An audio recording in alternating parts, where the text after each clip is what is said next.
Here it is. The reason you are still overweight is your fault. Now this is a good thing, and let me tell you why.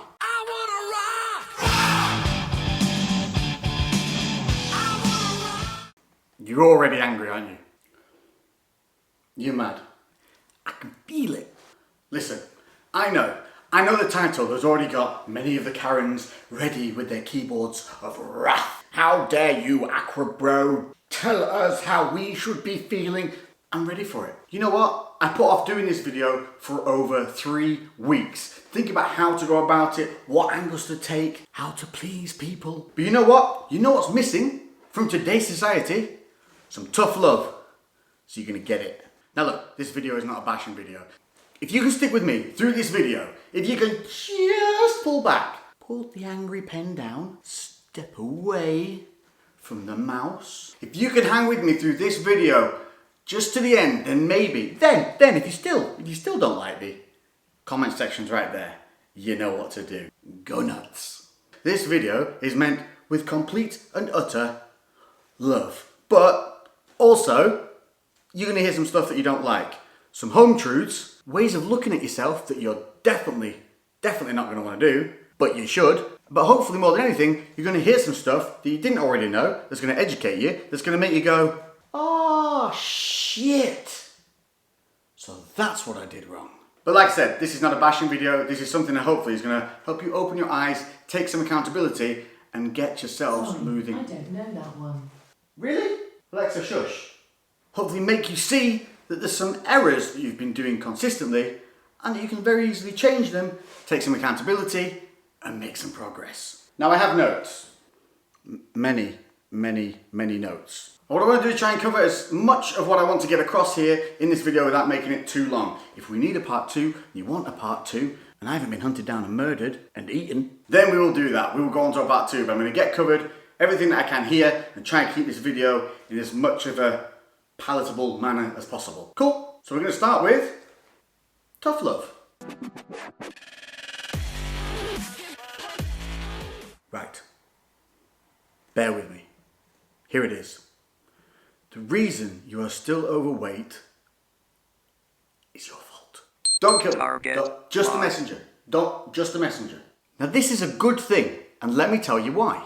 If you have done a ton of diets and you've tried actively to lose weight over time, you have been trying but it just hasn't been working, so you've put your effort in and it's failed, so you've fallen off, just like we all do as human beings. If it all failed consistently, time and time and time again, what's the consistent factor through all of those things?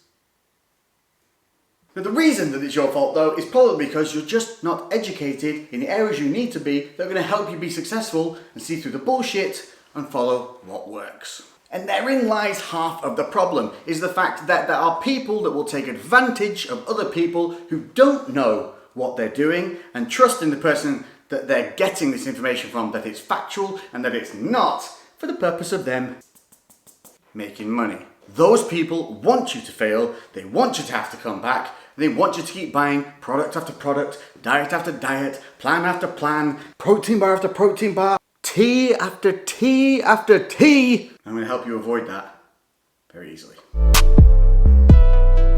The first thing you need to know is the difference between somebody who looks, I want to say good, that might offend some people, but let's say looks athletic, looks lean, looks muscular. That person compared to the person that's continually always trying to lose weight, maybe a high body fat percentage, not a pleasing shape that they want to be. These two people still on the same path. The rules that go for the guy who's lean and mean are the same rules for the guy trying to get a little leaner, lose a little weight, the woman trying to drop some dress sizes, get a little leaner, lose a bit of weight. Do exactly the same. It's just that the guy who's leaner or muscular, or the girl who's leaner and muscular or slimmer or more shapely or whatever, they're just further down the path because they followed more of the right rules and less of the bullshit. And this is a huge thing that you need to know. You are no bloody different. The same rules apply to you. So if they can do it, so can you. Yes, I can hear you screaming, genetics! And yes, of course, we are all not exactly the same. The world would be a very boring place if we were. So yes, some people shape up more easily than others. Some people can eat whatever they want and don't put on any weight. You know what that is? Tough shit. Tough titties, tough cookie doughs. Is that an insult? It is now. Whatever happens to other people or how they respond is absolutely irrelevant to you. You need to focus on yourself and only yourself, because you affect you. Others don't affect you unless they're giving you bad advice. And in this same train of thought, we being humans all abide by the same biological rules. To be able to lose weight, all we have to do as the basics is burn more calories than what we eat. Now that confuses some people, because when I say burn more calories, you think training, running, swimming, or doing something, and that's burning calories. No. Living, breathing, moving is always burning calories. We burn calories just to stay alive. By doing exercise, you get fitter, develop muscle, which allows you to have a higher calorie allowance, because you've got more muscle to feed, you're doing more activity, so burning more calories. So it means you can eat more whilst still losing weight. But essentially, being sat on your bum and doing nothing, you're still burning calories, just not many of them. Thus, when you eat something that is quite high in calories, over and over and over, you quickly go above the number of calories you require to sit on your bum and live.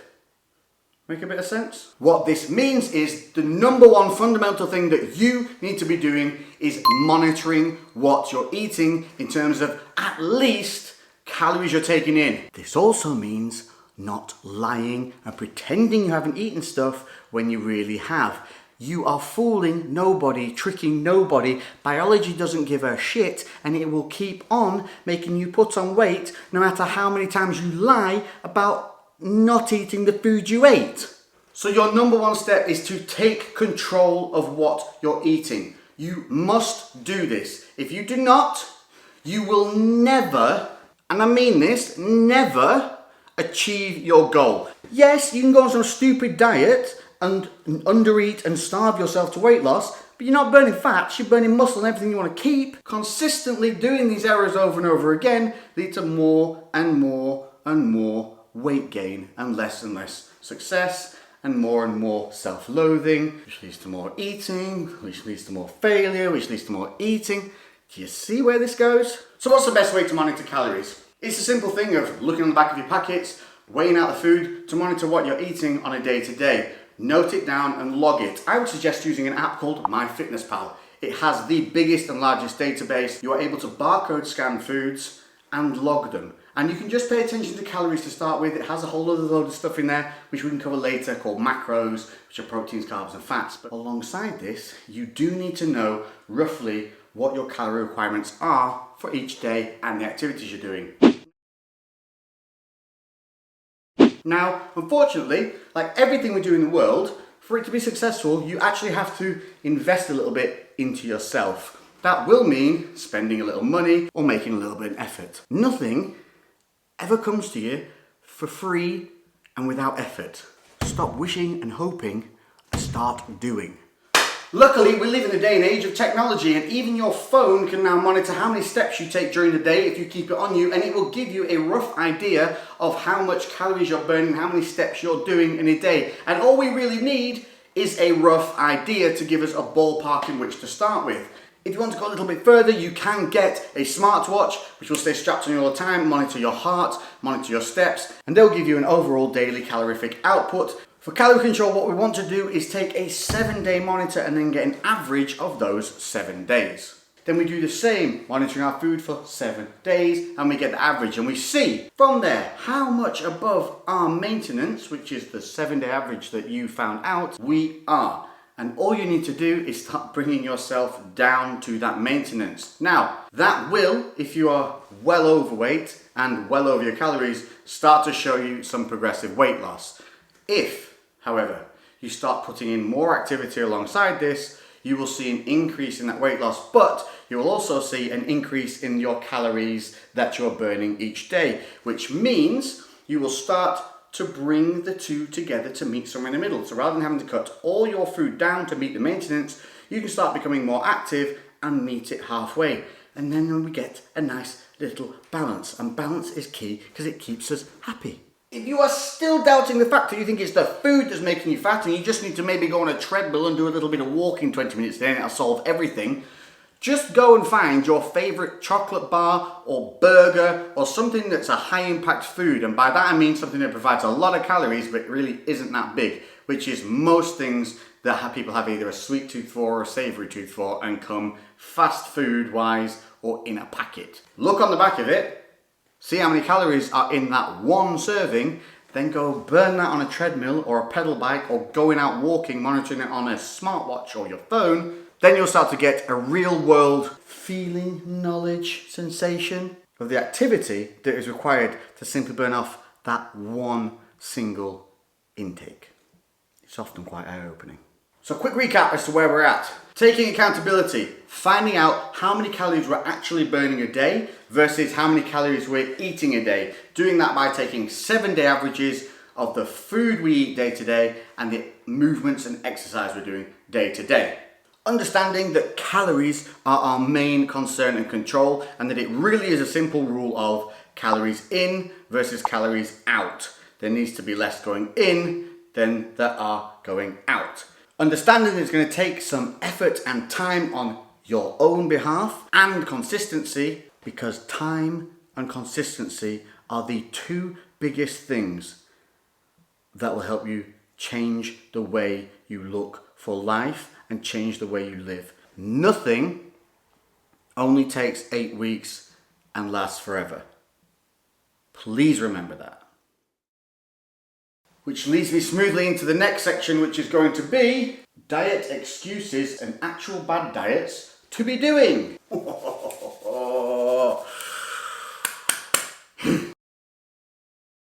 The good old cabbage soup diet.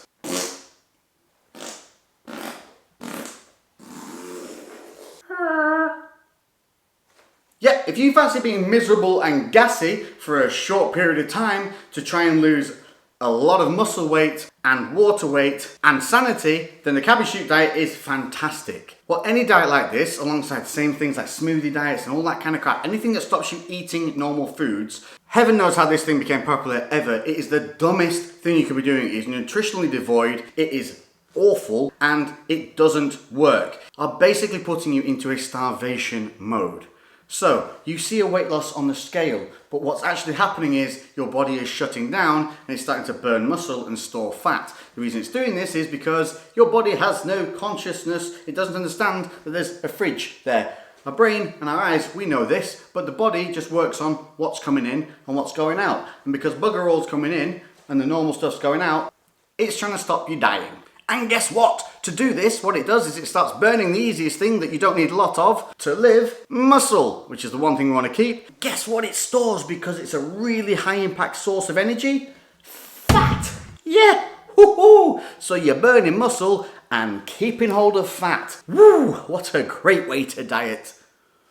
So anything that is massively restrictive, one, usually has a really sour outcome at the end after you stop doing it. Two, is also not something that you can keep going for life or for long periods of time. So how do you expect the results to last for life or a long period of time? You're also learning nothing on these things because you're following some dumb routine that somebody's given you on a paper sheet and you don't know why. You've just been told that'll make you lose weight, so you go and do that and it works on a scale, but the reality is you've shut your body down, and when you go back to eating normal foods, your calorie requirements and metabolism have dropped so far that when you go back to being normal, boom, you're in even more of an excess than you were to start with, plus your body can't cope with extra calories, you haven't had them for X amount of weeks, so it goes straight into what's also known as an 8% rebound weight gain phase, because you were just starving it, now it's got food again, it doesn't know if the starvation is going to happen, so it makes sure that if it does, you've got ample supplies. Very ample. Which also leads me into the yo-yo dieting.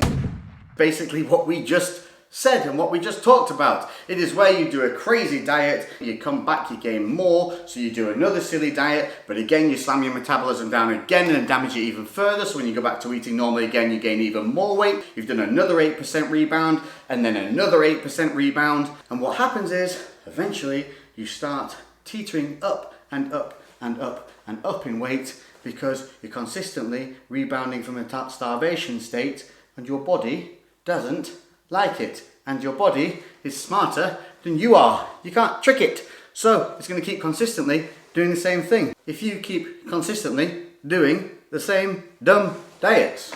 So if it's restrictive or sounds too good to be true, or is only a really short-term thing and very harsh, or is listed as a cleanse, probably best to stay away from it and go back to your simple, biologically foundationally sound calories in, calories out.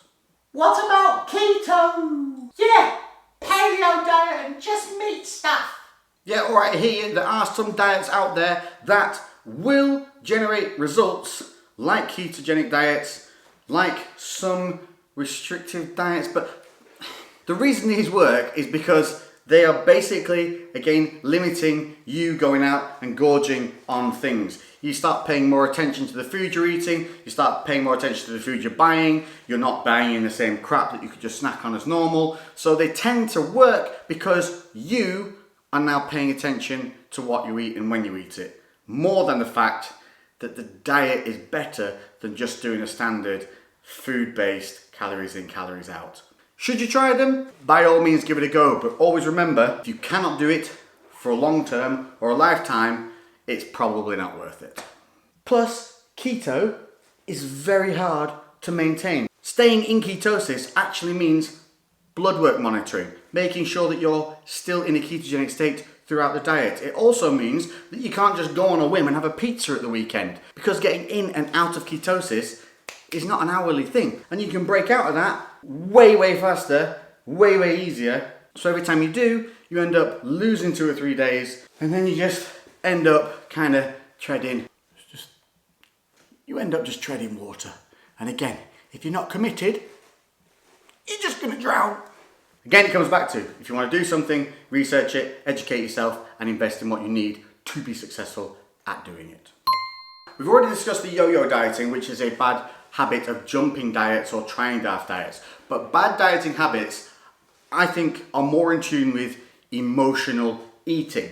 Having a bad relationship with food on an emotional level is never going to be a good thing. Food should never be the thing that you turn to for comfort. You need to put a harness on that. You need to rein that in, because we are human beings. We are emotional. You are going to have ups and downs every week. You cannot assume that you're going to be happy and well behaved week after week after week. Chances are every 3 days we get a bit glum. And if you've got food in that makes you feel better in the short term when you feel glum, or you've developed that habit and that bad mechanism of going to that food or going to that takeaway or going to that sweet store or whatever it is when you feel bad, if you don't break that habit, you're never going to be successful. Dieting habits have to be time and consistency. It takes effort. It's not going to be easy, but the longer that you sustain something, the more it becomes a habit, the easier it will get. And when you break that mechanism and break that habit of going to those high impact things as a solution to your emotional turmoil, is when you will become successful. You don't have to by any means cut them out totally. What I'm just saying is, when you eat them when you are allowing yourself to eat them, not eating them because you feel you need them. What you need to do is find out why that mechanism occurred and break it. You need to find another outlet. And for us, as humans, a lot of the time, what will actually make you feel better is activity, or just getting outside, or speaking to people, talk to other people. Let it out and let it go. A lot of the times, the reason that we comfort eat, the reason that we go to the fridge, go to the cupboard, is because we aren't expressing how we feel. We're staying internal and trying to cover up the emotion, cover up the feeling with some other form of happiness, which in this day and age tends to be food, because it's right there. So 2 ways of breaking this. Talk to people. Find out why it is you get upset and why you go to that food. Understanding that you are not always going to be happy, energetic and lively, because you're human. But that's fine. And you don't need to compensate for it. You just need to find the root cause of why and then move forward. And the moment you do that, I promise you, you will feel free from the emotional ties to food. So whatever it is, face up to it, own up to it, and stop yourself. Even if that means not having the food in the house. Just do what you need to do to get where you want to get. But don't forget, there are people there to help you. There's always somebody you can talk to. Which leads us nicely into the final part of the video, and that is the charlatans of the world. The people who are overweight and too lazy to do anything about it, and are so fixated on staying that way that they try to tell you that it's okay to stay that way and that society should bend to you being that way because it's not your fault. They even go as far as to say you have a disease, which I would love to see somebody with an overweight problem go into a cancer ward and announce that they have a disease. Is people who are given a pedestal on social media or on TV and given a platform to spew nonsense about the fact that being heavily overweight, obese or morbidly obese is normal, because it is not. It is a direct result of society's laziness and consumer gluttony. We are not designed to be that way. You are not designed to be that way. We just have bad habits and we can replace them with good ones. And once again, I'm going to tell you, the guy or the girl who looks the way you want to look is the exact same path that you are on. They're just further along. But it doesn't mean that you cannot catch them up. Please, please believe in yourself. You can control this. You have the power. Some it's going to be harder for than others, and I appreciate that, but you have to understand, you control you. You are accountable for you, and you decide what you eat and when you eat it. You also decide whether you're going to get up, get outside, and get to fucking work. And if you choose to not get up, if you choose to not get outside, not get to work, to not monitor what you're eating, to not make an effort, you have no fucking right to complain about the way you look and feel, because you have created that problem and you are the solution. And I told you there's going to be some tough love, but you know what there also is? Fucking Google. Yes, at your fingertips on your phone are a multitude of answers. Tell you what, you can even hit me up on Instagram, like many of you guys who follow me already do. I will make an utmost effort to respond to people with genuine questions and concerns. I make it my point to spend at least an hour a day doing that, because I can tell you now, simple little pick-me-ups and simple little answers to questions that have been bugging you can often flip that switch and help you head off in the right direction. I am fundamentally determined to prove that every single person is capable of change if they just put their mind to it.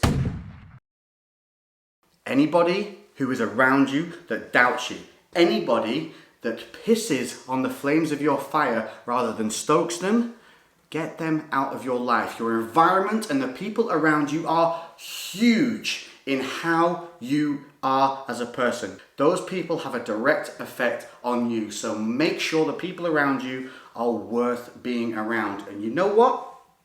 Sometimes it's okay to be alone for a little bit to find new and better people. And like I said, there are always places you can reach out. There is always somebody you can talk to. Because as much as there are some negatives of social media, there's also some wonderful elements. And one of them is the fact that you can reach out and ask questions. There are no questions that are too stupid.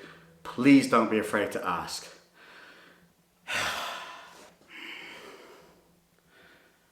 Goosebumps.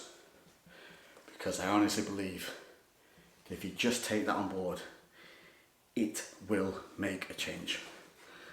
Woo! Okay, so there we go. That was it. It was a little bit spur of the moment, and I'm sure I kind of went a little bit over here and there in places, and I think we're going to need a part 2 because the videos are going to get too long. And in that part, I can, if you want me to, discuss a foundational place to start your diets. But I will warn you now, it does require you to monitor and weigh some of your food. It's no different to putting your plate on the side and putting food on it than it is to putting your plate on a side on a scale. and putting your food on it and then just clocking it and logging it. After you've done it for a couple of weeks, it becomes second nature. It's super easy, and after doing it for a good couple of months, you can even start just eyeballing things. But the number one thing is that by monitoring your food, you start to educate yourself on portion sizes and control on what they look like on your plate. And that in itself can be an eye-opener and help a huge amount of people just get themselves back on track more easily. If you made it through, thank you very much. If you hate everything about me, stupid aqua bro looking, weirdo tank top wearing, then yeah, the comment section's there for you to have at it. I mean, it's all meant in love. And if you would like to ask some questions on other platforms or maybe follow else what I'm doing, you can hit me up on Instagram. You can find me there, Lex_Fitness, because apparently when I started Instagram, I assumed that my life would only contain fitness and I decided not to use my full name. So now I have that. Yeah. If you haven't subscribed already as well, do so please, because it helps and I appreciate it. Although I know YouTube rarely tells you guys when the people you actually follow release anything. Make sure that you hit the notifications bell. It'll do a drop down menu and you have to then select all notifications, because otherwise YouTube just goes, well, tell them about that video in about a year. And that's that. I hope this has helped. I really do. You control you. Get it done. One more thing. You in. Danger zone! Yeah, we're bringing it back.